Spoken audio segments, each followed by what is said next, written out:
Hey everyone, it's Strange Michael. I hope you're doing well today. I have a film review for the start of the Christmas horror movie reviews I plan on doing on this channel. The first one up is Silent Night, Deadly Night from 1984. I saw it many years ago for the first time. I bought all 5 of the films. I have the 6th one on digital. I saw that first before any of the other ones. I love the 6th movie. I have kind of a hit or miss feel about a lot of these movies. The one thing I will give this series is that every single movie is almost completely different in its own unique way, and some more successful than others. Some can be boring, some have nothing to do with Christmas, some do. Most do, I would say. They vary, at least on the different levels of gore and whatnot. The original Silent Night, Deadly Night, of course, was a big controversial flick back in '84, and I'm assuming '83 when it was having press releases and different things like that, mainly because it depicted during the time that children shows and whatnot were on during the day, and children were still awake. It wasn't like at nighttime after they'd gone to bed. This was not the first killer Santa Claus type of movie.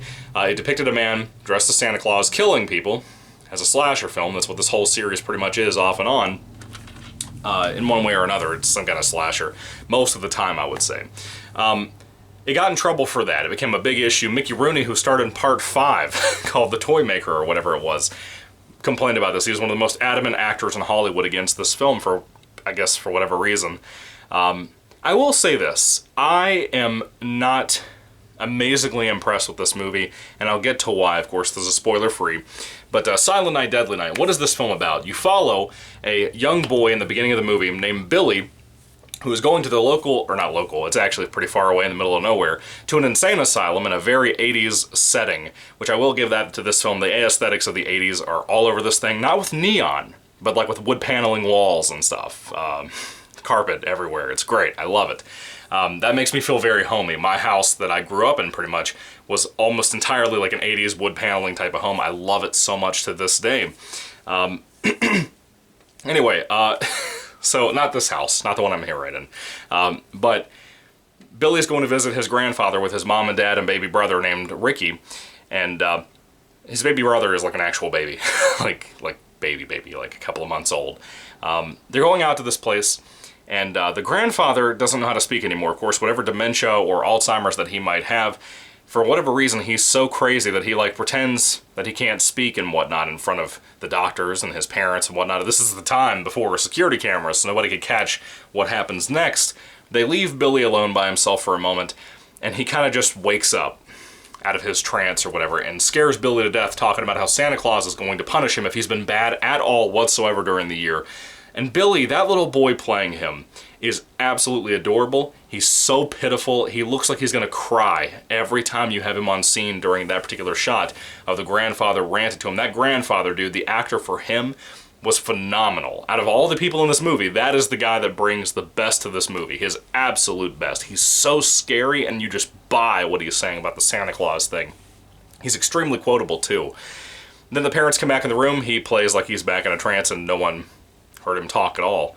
When they're driving home, though, after they've visited the grandfather, the mom and dad are talking to Billy, and they mention Santa Claus, and he kind of gets scared. A particular song comes on the radio called Santa's Watching, and this is the only time I've ever heard this song, was when I saw this movie for the first time, and I love the song. It's creepy, but it's also extremely fitting, and it works so well. It's actually a pleasant song with a really pleasant voice singing it.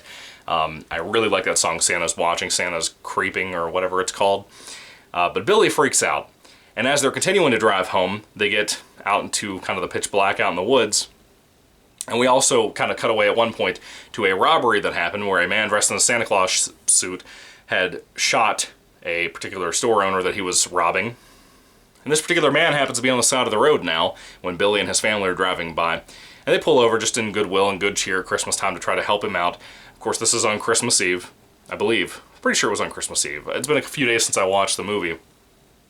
The man shoots the dad in the face, pretty much, and then tries to basically rape the mom. He kills her, too. And Billy had gotten out and ran away. The baby was still in the car. And the baby was okay. Billy was okay. He managed to get away. The Santa Claus man was taken in at some point. He pretty much left them out there to die, from what I understand. But anyway, so Billy grows up in an orphanage. So does his younger brother, Ricky. They grow up in an orphanage in a kind of Catholic orphanage on top of that. So they have a very abusive situation there. There's a Mother Superior who is just absolutely mean. She's played by a classical actress. I forgot her name, but she's very solid in the flick for her performance. She's brutal. She's mean-spirited. She's just a hateful chick. But she thinks that she's doing good things to try to help these kids. It's very odd to see how effective a lot of this stuff is. Now, a lot of the film is, like, maybe the first 30 or 40 minutes are Billy growing up in this orphanage, the murder and all that happened. And then eventually we earn our way into his adulthood situation where he's about 17 or 18 or whatever, and he gets a job at a toy store. He's a buff young man, very in shape, very good-looking, handsome kid, and he gets this job at a toy store around Christmas time, all those years later. There's so much time focused on Billy when he's growing up. They're trying to build characters. And I think that's where a lot of people consider this a classic. I don't. I'm just not into it. I know it sounds like I'm telling you a lot of stuff, and I kind of am. I've told you a big chunk of this movie, but what I'm getting to is that eventually, for like the last hour of the movie, the last 40, 50 minutes of this movie, are basically Billy getting triggered over that kill that happened, or that murder that happened with his parents when he was younger, and he goes on a killing spree, dressed up in his Santa Claus costume from the toy shop that he's working in.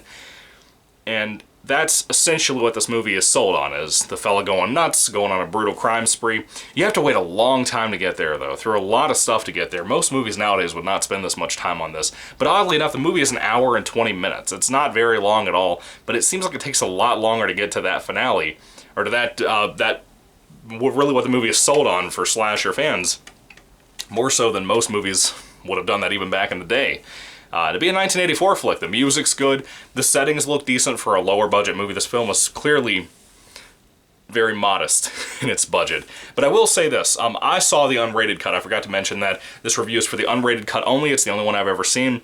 And when you go to, and you get a warning at the beginning of this film, when you're first watching it on the DVD player, or Blu-ray player, or whatever you're putting it in, it gives you a little thing saying, hey, we have a lot of additional footage of brutal murders and stuff into this movie that were cut from the original theatrical release, which shocked me when I saw this, because the kills are fantastic. The kills look great in almost every single scene that they're in, but the film quality does change from a nice, solid, cleaned-up DVD version to an old, brown-tinted looking thing.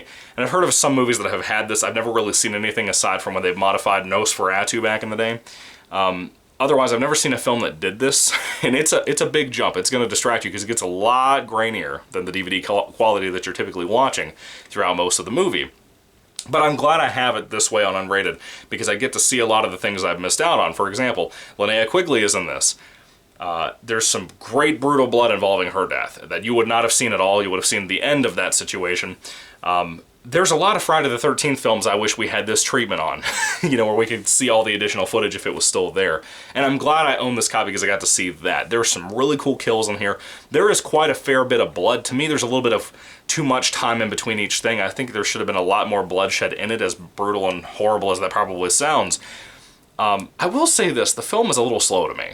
It's just a little slow. And I will also say this, it's extremely sleazy. There's at least like 5 sex scenes or 5 different gratuitous nudity scenes that should have just been completely chopped out of here. I know we're talking about a slasher, but this is one of the very few that I've seen, kind of like Rob Zombie's Halloween and the Friday the 13th 2009 remake, that just has so much nudity to the point where it gets almost obnoxious, It just spends so much time on that. The Linnea Quigley scene is a great example of that.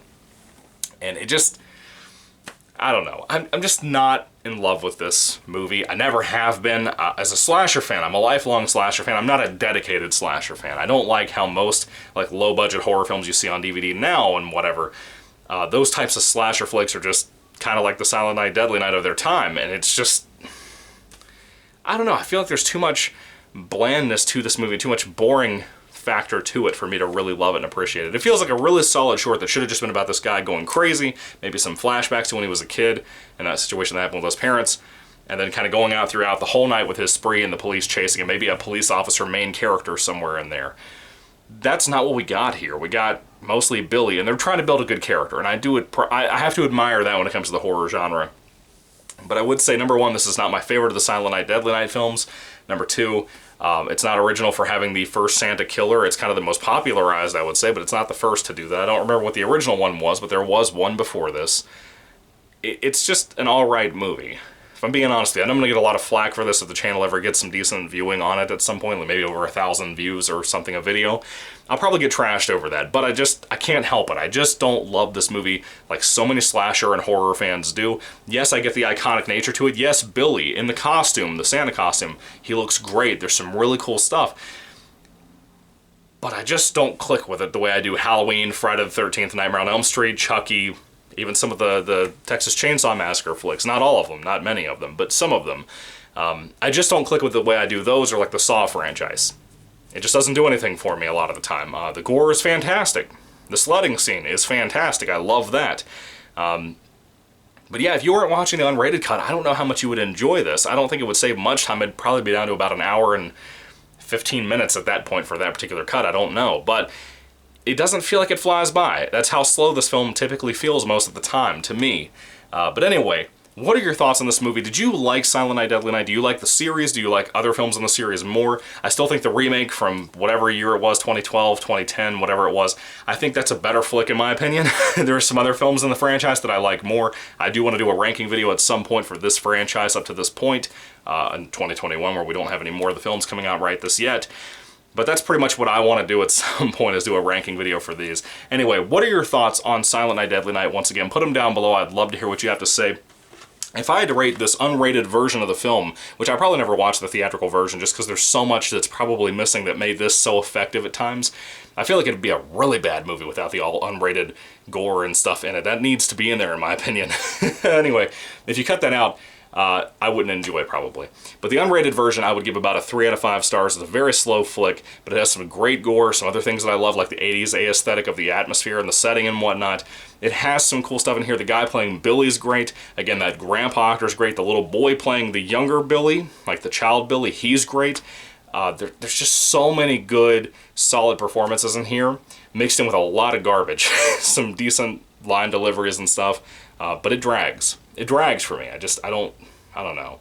Anyway, what are your thoughts? 3 out of 5 stars for me. Thank you for watching, guys. Merry Christmas, God bless you, and goodbye.